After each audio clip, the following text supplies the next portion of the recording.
guys. So in this video I'm going to be talking about my journey, studying abroad, going to uni abroad and all that. Basically, I went to, obviously I've lived in Nigeria my whole life, and I've always looked forward to going to university because me personally, I've always been someone who craves independence, right? I didn't say I'm ready for it, but I really, I love the idea of it.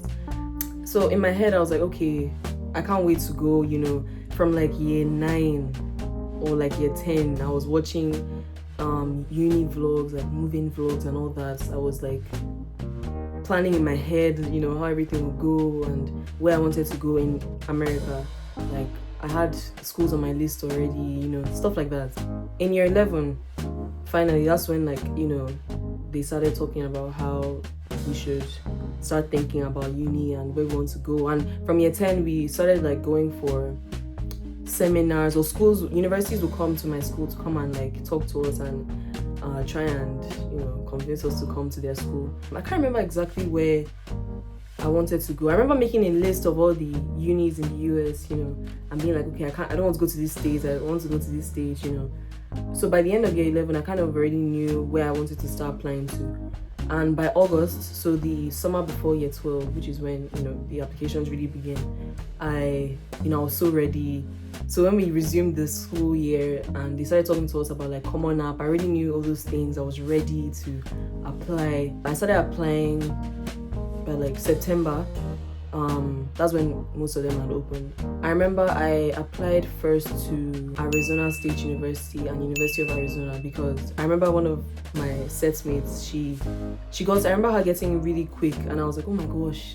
I was okay, they accepted her, so they probably would accept me, So I applied and they did accept me 2 weeks later. And that was when I was really excited. I was oh, okay, so they can accept me.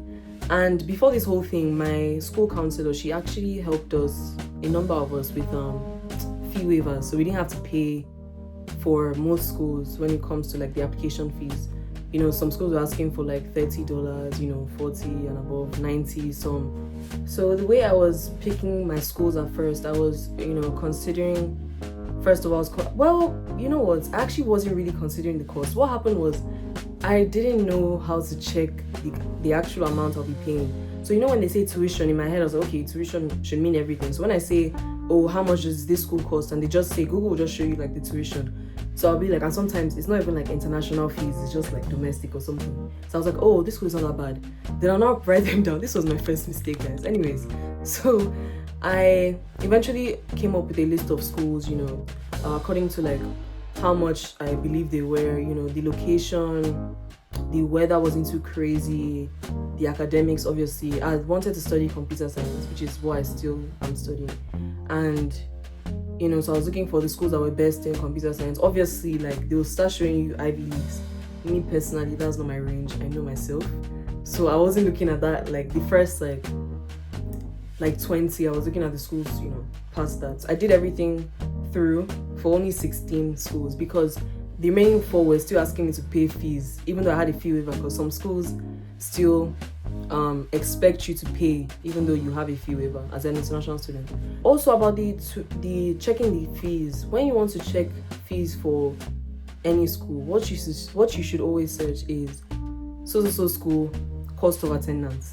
So you don't search how much is it, make sure they're showing you the cost of attendance, COA. So they'll show you tuition, housing, food, health insurance, different kinds of insurance, just different things. That's how you know that, okay, this is how much you actually expect me to pay. Because when you go for, US embassy interviews, that's how much they expect you to have in your accounts.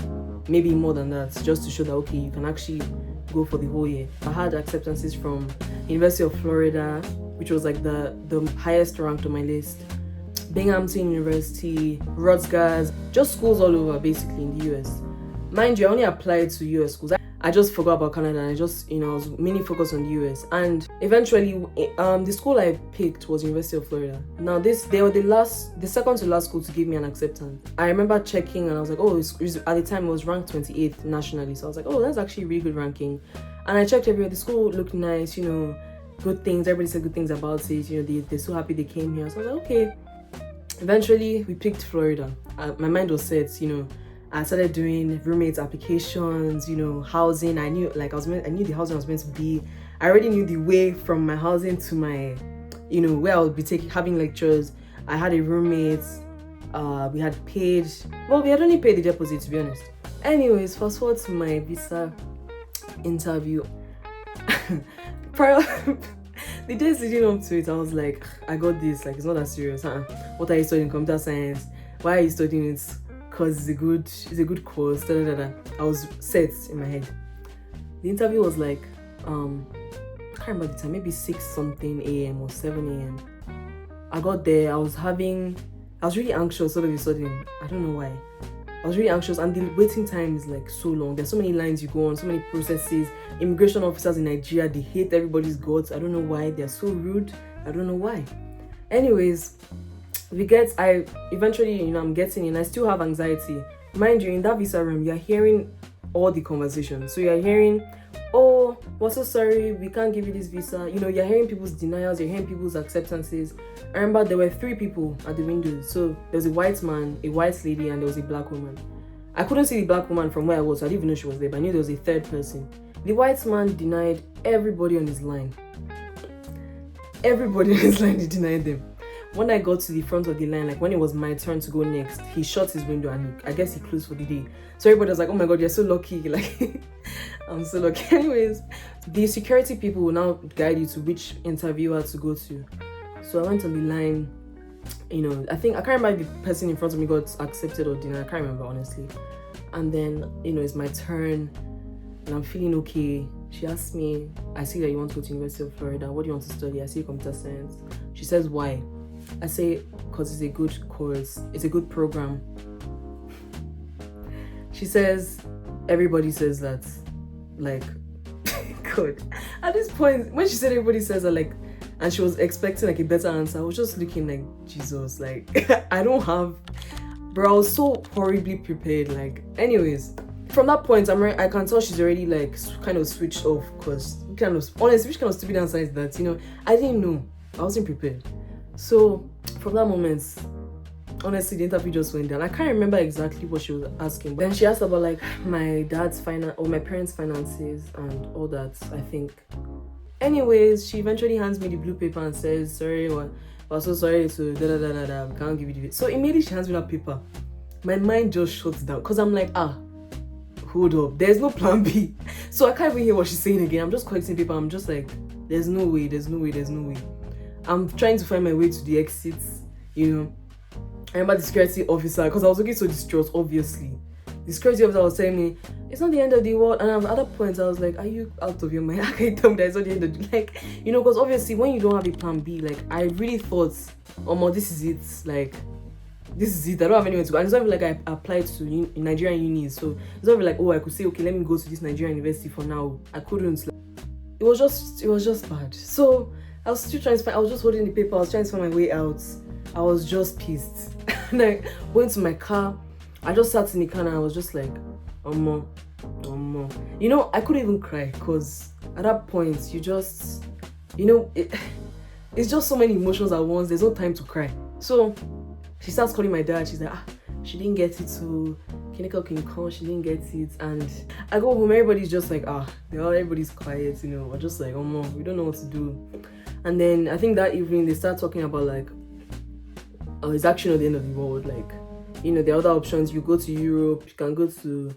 When I started hearing I can go to Amsterdam, I was like, I want to go to Amsterdam. But it was just annoying because like seriously, the amount of work I put in for that thing, essays I was writing from August 2023 to June 2024. That's like, even before then, I've been planning like this whole uni thing since. Do you get?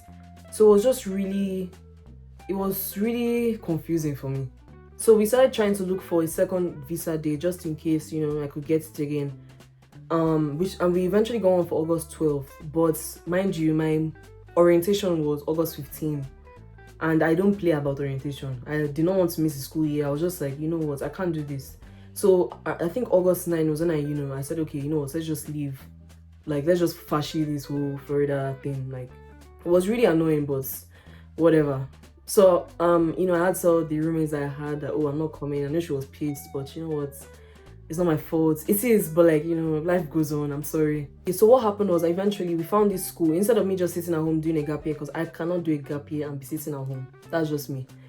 So I decided that, okay, let me go to school at least for 1 year or for however long I need to. And we settled on this school in Lekki in Lagos. And it's a Canadian school. So I was like, you know what, let me just go. Like, let's actually see Canada, whatever.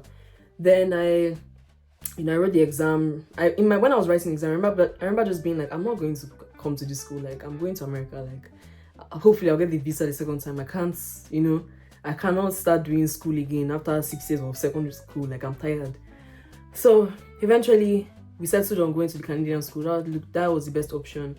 It's like going to school here in Ontario, in Ontario. So you get an OSSD, which is the Ontario Secondary School Diploma, but you are doing it in Nigeria.